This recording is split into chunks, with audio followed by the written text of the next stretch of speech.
네, 지금 들으신 어금니 아빠 소식부터 굉장히 빠르게 전해드려야 될 것 같은데요. 이수정 경기대 범죄심리학과 교수, 최진봉 성공회대 교수, 김태현 변호사와 짚어보겠습니다. 안녕하세요. 네, 안녕하세요. 네, 저희가 세 가지 주제로 좀 나눠봤는데요. 첫 번째 주제는 바로 6시간 미스터리입니다. 이 6시간 미스터리, 그러니까 이 씨의 어금니 아빠의 딸이 친구를 불러놓고 정작 친구를 두고 나갔습니다. 그러니까 정작 그 방 안에는 자신의 친구와 그리고 아빠만 남은 상황인데 그게 바로 6시간 동안 그 피해 여중생이죠. 여중생과 아빠, 그 어금니 아빠만 남아있던 상황이라는 거잖아요. 그렇죠. 그러니까 단둘만 있었다고 하니까 더 의심이 가는 거 아니겠습니까? 네. 그러니까 자기 친구를 집으로 불러놓고 본인은 밖에 나가서 다른 친구들과 노래방도 그러니까요. 가고 네. 또 시간을 보내고 돌아왔다는 거예요. 예. 그 사이에 지금 범죄 행위자로 의심받고 있는 아버지와 그 피해자인 아동만 거기 있었다는 거 아니겠습니까? 네. 그러니까 더 의심스러운 거 아니겠어요? 친구를 집에 데려와서 같이 놀자고 데려왔는데 정작 본인은 밖에 나가서 다른 친구들과 놀고 아빠와 자기 친구만 둘만 남아 있었다고 하면 그 상태가 상당히 우리로서는 이해하기 힘든 부분이고요. 예. 또 한 가지는 그 아버지가 그 사망한 부인의 증언에 따르면 성적 학대를 받았다고 얘기하고 있는 거 아니겠어요? 그렇죠. 그렇다고 하면 그 아버지가 혹시나 성적으로 특이한 어떤 성적 취향을 갖고 있었을 경우에 어린아이를 대상으로 해서 성적인 만족을 느끼려고 하는 시도를 했을 가능성도 전혀 배제할 수 없는 상황이라고 볼 수 있겠습니다. 네. 아빠와 똑같이 희귀병을 앓고 있는 이 모양, 저희가 좀 조심스럽습니다. 나이가 어리기 때문에 이게 아버지의 강요에 의해서였던 건지 아니면 본인의 자발적인 어떤 그 범행에 가담 있는지는 아직 알 수 없습니다만 친구를 불러놓고 본인이 이렇게 자리를 뜨는 경우, 이건 어떻게 해석할 수 있을까요? 좀 이해가 안 되죠. 아무래도 이게 사실은 본인의 자발적 의지라고 보기가 좀 어려운 측면이 있고요. 예. 그리고는 지금 말씀하신 대로 협박이나 강요라고 일반인들은 생각할지 모르겠지만 네.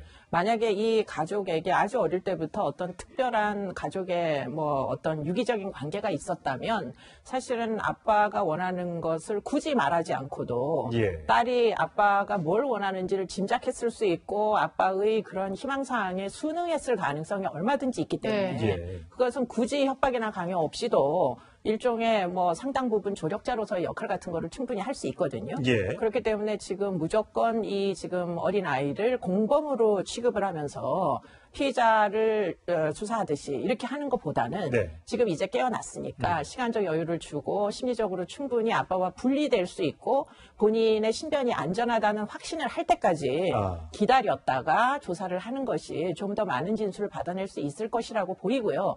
지금 이 피의자가 뭐라고 얘기하느냐 2, 3일 좀 기다려 봤다가 내가 얘기하겠다라고 지금 주장하는 횡설수설을 한다는 그 내용도 사실은 본인의 딸의 진술이 무엇이 나올지를 기다리고 있는 상황이 아닌가 그런 생각을 해볼 수가 있을 것 같습니다. 그런데 교수님 사실 지금 아빠와 그 딸은 분리된 상태잖아요. 네, 현재는 분리돼 있죠. 그런데도 아빠는 딸의 진술을 기다리고 딸도 아빠를 의식할 수가 있나요? 물론 그럴 수 있습니다. 네. 왜냐하면 지금 이 한 가족 안에서 일어난 가족 병리가 굉장히 심각한 걸로 보여요. 네. 이미 엄마는 성폭행 피해를 고소를 하고서는 그렇죠. 사망을 해버렸고 네. 그러다 보니까 이 딸 입장에서 보면 지금 본인의 보호자로서 유일하게 이 아버지가 없으면 안 되기 때문에 네. 아마도 아버지에게 의존하는 그런 욕구가 그 어느 때보다도 굉장히 절박할 가능성이 더 강할 있어서 것이다. 네. 예, 그것이 이제 뭐 굳이 그렇게까지 아버지에게 의존하지 않아도 본인의 신변에 위험이 없다는 지점을 신뢰를 주고 난 다음에 조사를 해야 될 것으로 보입니다. 예. 자, 김태현 변호사, 이게 사망 추정 시간은 아직 나오지 않은 거죠. 그러니까 이 이모 양이 자리를 비웠을 때 아빠랑 단둘이 있을 때 이 사고가 벌어진 것인지 아니면 돌아온 뒤에 사건이 발생한 것인지 아직 알 수 없습니다. 그거에 따라서 이게 이 양의 공범 여부 이게 좀 달리지 않을까요? 일단은 그 사체 유기에 대해서 이 양도 협조한 거는 뭐 CCTV 보셔 아셨겠죠. 네. 물론 뭐 이 양이 나 그 트렁크 안에 뭐가 들어온지 몰랐습니다라고 진술할 가능성도 있으나 예. 일단 CCTV가 있기 때문에 사체를 안 매장한 사체 유기에 대해서 딸인 이 양이 공범으로 이제 처벌을 받는 것은 그것은 피할 수 없을 것으로 보입니다. 예. 다만 이제 이 양의 건에서는 뭐가 남냐면 그럼 결국 이제 살인에들 가담했느냐라는 부분이 하나 남는 것이고 그리고 이 양의 아버지 이모 씨에게는 무엇이 남냐면 본인은 지금 살인 자체를 부인하고 있지만 목에 이제 교살 흔적이라든지 이런 것을 봤을 때 살인의 혐의를 벗기는 쉽지 않아 보입니다. 다만 살인 이전에 피해자에 대해서 성폭행을 시도했는지 여부, 즉 강간 살인의 부분이 남는데 그 두 부분이거든요. 이 씨에게는 강간 살인의 부분, 그리고 딸인 이 양에게는 살인의 공범 부분, 이 두 가지가 지금 남는 것인데 그것을 입증하기 위해서 가장 중요한 게 이 양의 진술입니다. 근데 문제는 이 양이 그 6시간 동안 아버지와 같이 있었다고 하게 되면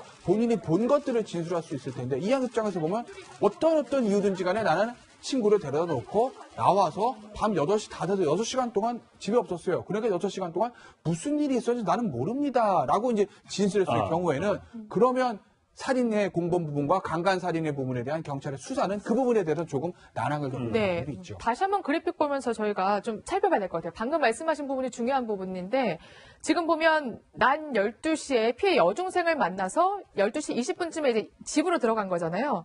그 다음에 2시 반쯤에, 2시쯤에 나와서 친구들을 만나면서 8시까지 이제 자리를 비웠어요, 집에서. 그러니까 2시부터 8시까지 이 씨와 그 피해 여중생만 남아있다는 건데, 그러면 정말 딸의 진술도 사실상 간접 진술이잖아요. 뭐 이런 걸로 추정된다 정도의 진술이고, 그 단둘의 공간에만 남아있었기 때문에 사실상 증명할 길이 없다 이런 생각이 들거든요, 교수님. 지금 이제 경찰에서 발표한 게 네. 성폭행의 흔적은 없었다. 그렇죠. 이미 발표했었죠. 네. 그렇기 때문에 지금 이 여러 가지 성폭행으로서 추정되는 내용은 없으나 네. 그러나 어쨌든 살인 혐의는 남아있기 때문에 그렇기 때문에 지금 살인에 사용된 비닐끈이 수거된 것으로 알고 있어요. 네. 지금까지는 1차 부검 결과만 나왔기 때문에 교살로 추정된다라는 것인데 네. 문제는 좀 더 감식 결과가 좀 더 철저하게 이제 감정이 돼서 나오면 예컨대 미세 증거 같은 게 있을 수 있습니다. 그래요? 예. 네. 손을 가지고 맨손으로 만약에 조일 경우에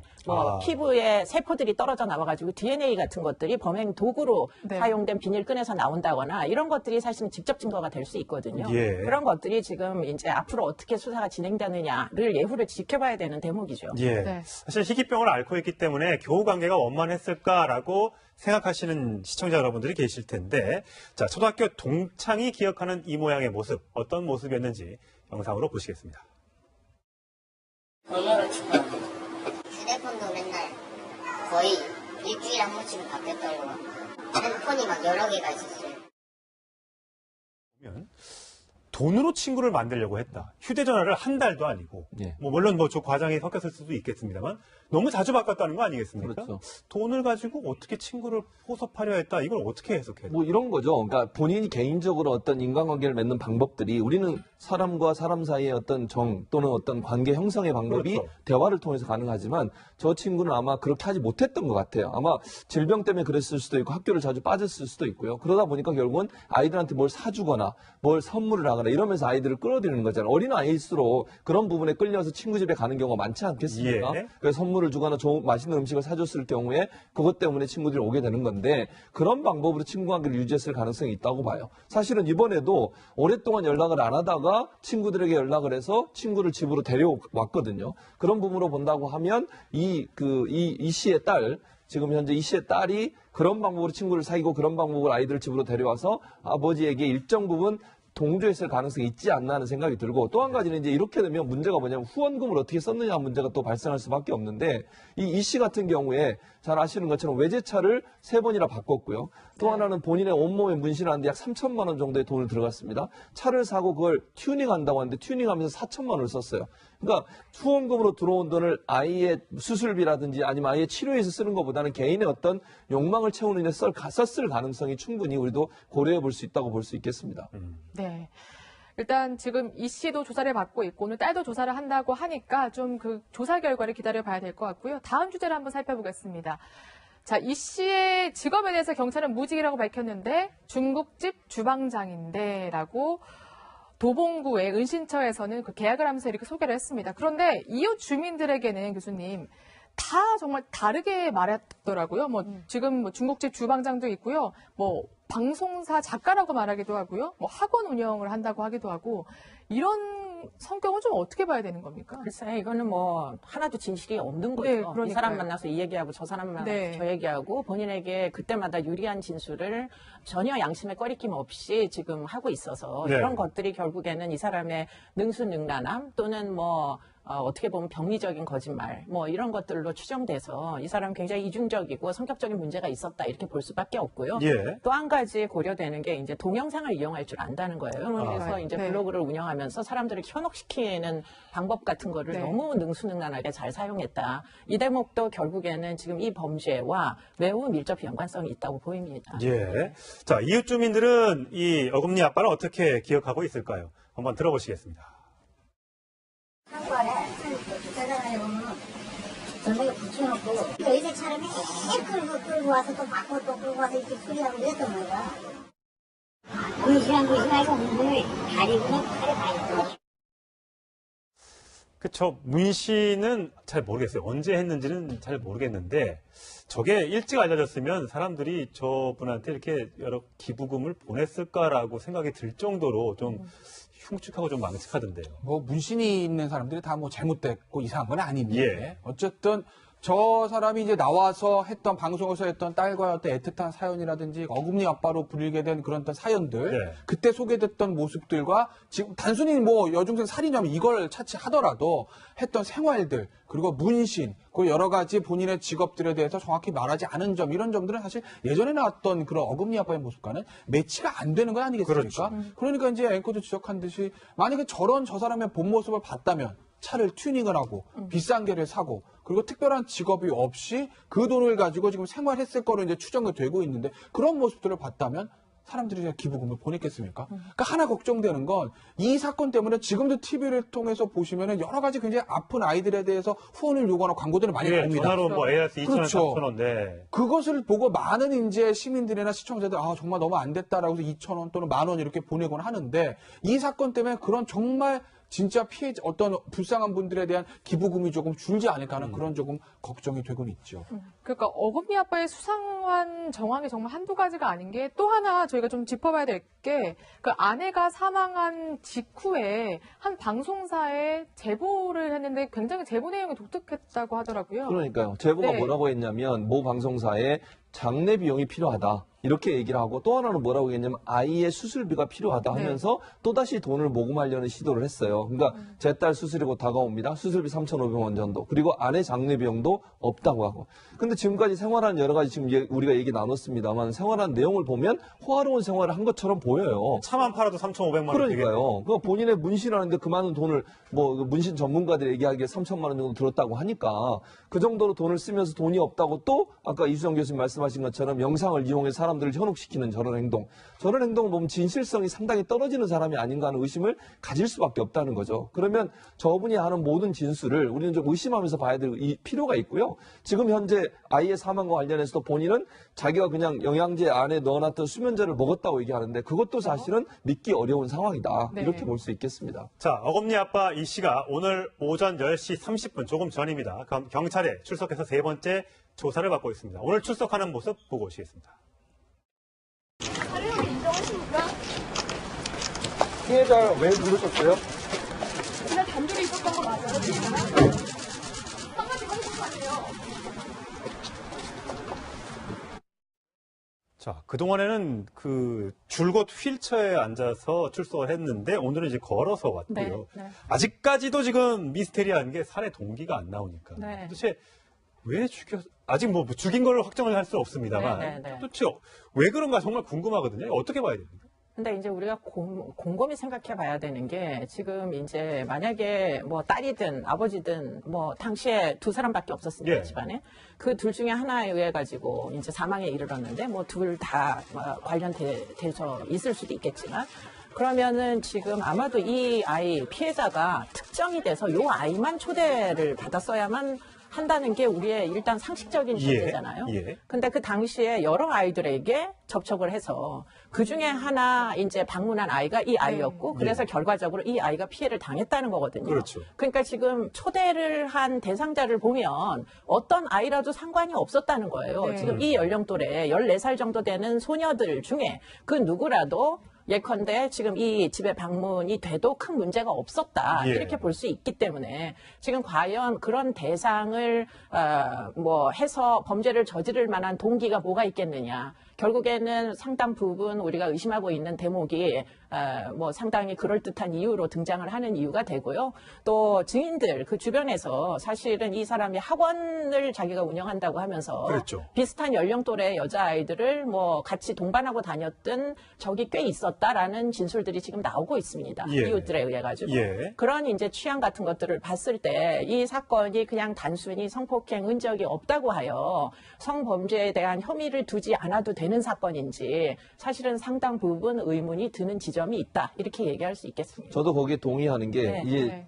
조사에 따르면 성기능 장애를 갖고 있는 것으로 알려지고 있어요. 이 씨가. 네. 거기에다가 사망한 여중생 시신의 얼굴에 다수의 흉터 자국, 손톱 자국이 있는 것으로 알려지고 있고 예. 또 하나는 집안에 음란 기구라고 얘기하는 기구들이 많이 발견이 됐고요. 그래서 보통 이제 가학성 성적 취향을 의심해 볼 만한 여지가 있다는 거죠. 예. 그리고 아까 말씀드렸듯이 부인이 성적으로 학대를 시달려 왔다고 하는 증언을 했단 말이죠. 그러면 저 이 씨라는 분이 혹시나 성기능 장애는 있지만 가학성 성적 취향을 갖고 있어서 어린 아이들을 대상으로 해서 그런 행위를 했을 가능성은 우리가 충분히 생각해 볼 수 있는 거예요. 그러면 경찰이 그 부분을 좀 집중적으로 조사할 필요가 있다는 생각이 듭니다. 저게 이제 채널A 단독으로 보도된 내용이거든요. 네, 네, 네. 그러니까 보통 본인이 이렇게 기능이 어떤 부분에 대해서 장애가 있거나 제대로 작동을 안 할 경우에 반대급부, 반대 심리로 이렇게 남들에게 피해를 주는 경우가 있습니까? 네, 뭐 지금 이거는 객관적인 사실인데요. 아동 청소년 성범죄자들 중에서 발기부전을 앓고 있는 사람들이 꽤 많다는 거예요. 아, 그래요? 네. 네. 그렇기 때문에 그런 사람들 중에는 지금 말씀하신 대로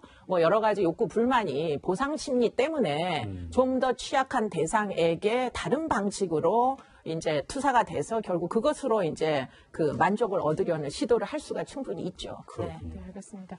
저희가 이제 여중생 살해 사건에 대해서 이제 살펴보고 있는데 또 하나 저희가 좀 주목해야 될 게 그 자살한 아내의 부분입니다. 그 자살한 아내에게 성폭행 당했다고 고소를 당한 게 이 사람의 그러니까 어금니 아빠의 의붓 아버지죠. 채널A 취재진이 그래서 의붓 아버지를 찾아갔었는데 좀 뭐라고 얘기했는지 들어봐야 될 것 같거든요. 일단 내 아들 착해요라고 하면서 모든 의혹에 대해서 저희가 조금 물었는데 다소 의아한 답변을 많이 했습니다. 한번 먼저 들어보시고 얘기를 나눠보겠습니다. 산에 시신을 버렸거든요. 그거 확실해요? 뉴스도 안 보셨구나, 잘. 뉴스 볼 시간이 없어요. 일하고 늦게 들어가면 피곤해가지고. 왜 성폭행 당했다고 얘기를 한 거예요, 며느리가? 그러니까 그걸 이해를 못하죠. 저도 만나보지도 못했죠. 오지 마라 그래가지고 안 갔죠.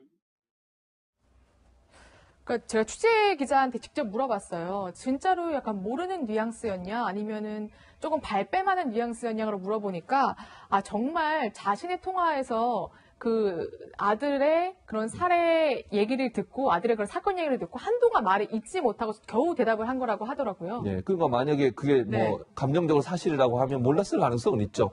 그러나 이제 이거는 다른 문제 아니겠습니까? 아들이 어린아이를 살해했다는 의심을 받고 있다는 건 몰랐을 수 있지만 네. 며느리 문제는 좀 다르다고 봐요. 왜냐하면 지금 현재 그 사망한, 그러니까 자살하신 그 부인 같은 경우에 본인이 성폭행을 당했다고 지금 고소를 하고서 며칠 있지 않아서 사망을 했어요. 그러니까 그것도 참 이해가 안 되는 부분이에요. 왜냐하면 그렇죠. 고소를 하고 나서 결과가 나오기 전에 본인이 스스로 자살한다. 그건 좀 이해하기 힘들잖아요. 예. 그다음에 그분도 몸에 상처가 있는 것으로 알려지고 있고 또 하나는 그분이 집에서 뛰어내릴 때 남편이 이 씨, 그러니까 지금 의심받고 있는 이 씨가 집안에 있었다고 하는 얘기도 있어요. 예. 그럼 자살 방조라고 하는 부분도 있을 수 있고 또 하나 어떤 얘기까지 나오고 있냐면 남편이 증거를 찾기 위해서 시아버지와 관계를 맺으라고 하는 얘기까지 했다는 증거까지 나오고 있어요. 네. 그 말은 결국 이제 본인이 성폭행에 나왔다는 증거를 찾기 위해서 그렇게 한다고 했는데 어쨌든 그러니까 그 아버지와 아들 사이에도 뭔가 연관성이 있지 않나 하는 의심이 들 수밖에 없는 거죠. 예. 아들 착하요라고 한 거는 이제 엄마의 얘기입니다. 어머니의 얘기인데, 물론 부모는 자기 자식을 다 이뻐할 수 있습니다만, 의붓 아버지를 고소까지 했는데, 그 사실을 알고 있으면서 우리 며느리도 착하고 뭐 우리 아들도 착하고 이렇게 말을 할 수 있을까요? 그러기 매우 어렵죠. 지금 만약에 손도 안 댔는데 예. 지금 저 아버지 뭐라고 얘기했냐면 만난 적도 없어요. 이렇게 얘기했거든요. 그랬죠. 지금 인터뷰상에. 예. 그럼 만난 적도 없는 사람이 갑자기 8년 동안 내가 당신한테 성폭행 피해를 당했노라고 고소를 하는 상황이 되면 예. 얼마나 억울하겠습니까? 그렇죠. 만난 적도 없는 여자가 와가지고 지금 자기를 가해자로 모는데 그렇죠. 그러면 감정이 이런 흐름을 탈 수는 없죠. 그렇기 때문에 지금 인터뷰 내용만 분석해도 이게 상당 부분 좀 의아스러운 대목이 틀림없이 있다 이렇게 볼 수밖에 없습니다. 그렇군요. 정말 이게 왜냐면 또 이게 시신 유기된 장소가 공교롭게도 시아버지 집하고 의붓 아버지하고 가깝잖아요. 이게 무슨 대화가 없고서는 하필이면 그 야산에 가서 유기를 했을까 그 생각이 들거든요. 뭐 아마 그 가능성은 두 가지일 거예요. 아직 우리가 속단할 수는 없는데 그 시신 유기에 있어서 뭐 의붓 아버지라든지 어머니가 협조했을 가능성을 뭐 생각을 해볼 수 있습니다. 그 가능성이 하나 있는 것이고 또 하나 두 번째 가능성은 뭐냐면 아무래도 사체를 비단 이 사건뿐만 아니라 다른 사건에서도 사체를 유기하거나 할 때 굉장히 익숙한 장소에 가게 마련이거든요. 그 동네의 지형지물 같은 거 잘 알아야 여기에 은닉해야 발견되지 않는다. 이곳은 사람이 잘 다니지 않는 곳이다. 그런 좀 본인이 하게 익숙한 장소에 유기를 한다는 거죠. 그랬을 때 어쨌든 저 동네가 어머니가 살고 있는 동네라고 하게 되면 그러면 이 씨 입장에서 보면 그 동네의 지리를 잘 알 수 있을 거고 그러니까 본인이 잘 알고 있는 곳에 가서 사체를 유기하는 이 두 가지 가능성을 아마 생각해 볼 수 있을 겁니다. 근데 교수님 하나 더 아까 동영상을 잘 활용한다고 하셨잖아요. 네. 근데 보니까 아내가 죽고서 한 일주일 정도 넘었을 때 동영상을 올렸는데 사실 성폭행 당하고 자살한 거는 꽤 큰 슬픔이잖아요. 특히 아내인데. 근데 굉장히 좀 볼 때 태연한 영상을 올렸단 말이죠. 뭐 오히려 노래를 아내를 부르면서. 추모하고 네. 이런 심리는 좀 어떻게 봐야 되는 겁니까? 지금 이 사람의 네. 어떤 감정의 흐름은 일반인들하고 굉장히 달라요. 그러니까요. 지금 네. 자살로 투신 자살을 한 시신 옆에서 그 위에 흰천을 씌워놓은 흰천을 들고 네. 그리고는 이제 본인이 직접 동영상을 찍어가지고 이 아내의 이제 어떤 사망과 연관된 자살과 연관된 부분을 네. 추모한다거나 며칠 있다가 지금 그런 이제 그 영정 사진을 들고 또 노래를 부른다거나 정상적인 사람이다. 물론 뭐 이거는 형사 책임과 전혀 관계없이 네. 보통 사람의 심리 상태는 아니다. 이렇게 이제 볼 수밖에 없는 거고요. 지금 그러다 보니까 이게 아마도 사이버 공간상에서 이 사람이 굉장히 다양한 정보를 이미 탑재를 많이 한 것 같은데 그것을 찾아보더라도 지금 이 사건과 그 전 아내의 추락 사건, 그러니까 결국은 투신 자살한 네. 사건, 내 동기를 충분히 추정할 수 있는 단서들이 많이 나올 수 있지 않을까 이런 생각을 하게 됩니다. 처음엔 이모 씨, 어금니 아빠 이모 씨가 딸까지 수면제를 먹었던 거는 네. 본인이 큰 잘못을 하고 거기에 대한 반성 또는 책임을 진다는 차원에서 자살을 하기 위해서 약을 먹었겠거니 생각했는데 아까 저희가 주방장 얘기를 했다고 하지만 그 월세를 맺으면서 3개월치 요금을 선납을 하고 그쵸. 이랬다는 정황은 네. 적발되지 않았다면 가서 거기서 3개월 동안 살려고 했다는 것 아닌가라는 생각이 들거든요. 뭐 그럴 가능성도 염두에 두지 않았을까 하는 생각이 드는 것이 사실은 이게 자살을 한다고 유서 같은 걸 만들어가지고 형한테 네. 무슨 일이 일어나면 탑재를 좀 해달라 이렇게 얘기를 했는데 형이 자살한다는 동생을 구조하러 쫓아간 게 아니고 일정 시간 후에 약속된 시간에 그 내용, 그렇죠. 유서 내용을 탑재를 했단 말이에요. 네. 그러면 그 형은 무슨 생각을 했을까? 동생이 죽지 않을 것이다라는 걸 알고 있지 않았을까? 네. 이런 생각을 하면서 도대체가 이 사람 주변에는 왜 시신을 옮기도록 차를 제공하는 주변인도 있고 예. 유서를 올리는 올려주는. 그런 이제 형도 있고 그리고는 이 의붓 아버지라는 사람도 뭐 굉장히 의심스러운 이런 종류의 행위들을 하는가? 왜 주변에 있는 남자들이 전부 다 마치 뭔가를 공모한 사람들처럼 지금 이렇게 조력을 하는가 이해가 잘 안 되죠. 예. 참 온갖 미스테리가 해결이 안 되고 있습니다. 오늘도 아마 딸에 대해서도 오늘 조사가 있을 것 같은데 제발 진실을 얘기해서 혹시 잘못이 있다면 거기에 대한 벌을 받고 잘못이 없다면 그 누명을 벗기를 바라겠습니다. 자, 이수정 교수님과는 여기서 인사를 드리겠습니다. 고맙습니다. 네, 감사합니다. 단둘이 있을 때 이 사고가 벌어진 것인지 아니면 돌아온 뒤에 사건이 발생한 것인지 아직 알 수 없습니다. 그거에 따라서 이게 이 양의 공범 여부 이게 좀 달리지 않을까요? 일단은 그 사체 유기에 대해서 이 양도 협조한 거는 뭐 CCTV 보셔 아셨겠죠. 네. 물론 뭐 이 양이 나 그 트렁크 안에 뭐가 들어온지 몰랐습니다라고 진술할 가능성도 있으나 예. 일단 CCTV가 있기 때문에 사체를 안 매장한 사체 유기에 대해서 딸인 이 양이 공범으로 이제 처벌을 받는 것은 그것은 피할 수 없을 것으로 보입니다. 예. 다만 이제 이 양에 관해서는 뭐가 남냐면 그럼 결국 이제 살인에들 가담했느냐라는 부분이 하나 남는 것이고 그리고 이 양의 아버지 이모 씨에게는 무엇이 남냐면 본인은 지금 살인 자체를 부인하고 있지만 목에 이제 교살 흔적이라든지 이런 것을 봤을 때 살인의 혐의를 벗기는 쉽지 않아 보입니다. 다만 살인 이전에 피해자에 대해서 성폭행을 시도했는지 여부, 즉 강간 살인의 부분이 남는데 그 두 부분이거든요.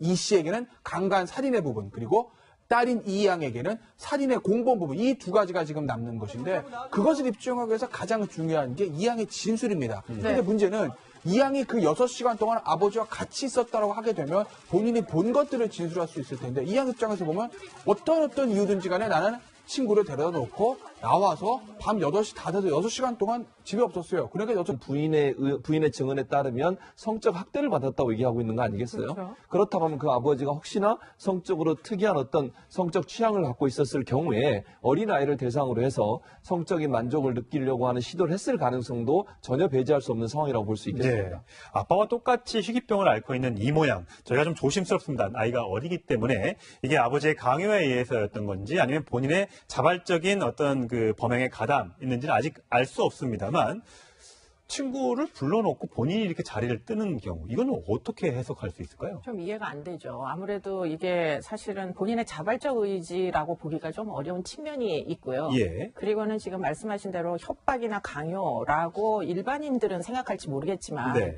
만약에 이 가족에게 아주 어릴 때부터 어떤 특별한 가족의 뭐 어떤 유기적인 관계가 있었다면 사실은 아빠가 원하는 것을 굳이 말하지 않고도 예. 딸이 아빠가 뭘 원하는지를 짐작했을 수 있고 아빠의 그런 희망사항에 순응했을 가능성이 얼마든지 있기 때문에 네. 예. 그것은 굳이 협박이나 강요 없이도 일종의 뭐 상당 부분 조력자로서의 역할 같은 거를 충분히 할 수 있거든요. 예. 그렇기 때문에 지금 무조건 이 지금 어린 아이를 공범으로 취급을 하면서 피해자를 수사하듯이 이렇게 하는 것보다는 네. 지금 6시간 동안 무슨 일이 있었는지 나는 모릅니다. 라고 이제 진술했을 아. 경우에는 그러면 살인의 공범 부분과 강간 살인의 부분에 대한 경찰의 수사는 그 부분에 대해서 조금 난항을 겪는 네. 부분이 있죠. 다시 한번 그래픽 보면서 저희가 좀 살펴봐야 될 것 같아요. 방금 말씀하신 부분이 중요한 부분인데 지금 보면 낮 12시에 피해 여중생을 만나서 12시 20분쯤에 이제 집으로 들어간 거잖아요. 그 다음에 2시 반쯤에, 2시쯤에 나와서 친구들을 만나면서 8시까지 이제 자리를 비웠어요, 집에서. 그러니까 2시부터 8시까지 이 씨와 그 피해 여중생만 남아있다는 건데, 그러면 정말 딸의 진술도 사실상 간접 진술이잖아요. 뭐 이런 걸로 추정된다 정도의 진술이고, 그 단둘의 공간에만 남아있었기 때문에 사실상 증명할 길이 없다 이런 생각이 들거든요, 교수님. 지금 이제 경찰에서 발표한 게 네. 성폭행의 흔적은 없었다. 그렇죠. 이미 발표했었죠. 네. 그렇기 때문에 지금 이 여러 가지 성폭행으로서 추정되는 내용은 없으나 네. 그러나 어쨌든 살인 혐의는 남아있기 때문에 그렇기 때문에 지금 살인에 사용된 비닐끈이 수거된 것으로 알고 있어요. 네. 지금까지는 1차 부검 결과만 나왔기 때문에 교살로 추정된다라는 것인데 네. 문제는 좀 더 감식 결과가 좀 더 철저하게 이제 감정이 돼서 나오면 예컨대 미세 증거 같은 게 있을 수 아, 있습니다. 그래요? 예. 네. 손을 네, 지금 들으신 어금니 아빠 소식부터 굉장히 빠르게 전화를 전해드려야 될 것 같은데요. 이수정 경기대 범죄심리학과 교수, 최진봉 성공회대 교수, 김태현 변호사와 짚어보겠습니다. 안녕하세요. 네, 안녕하세요.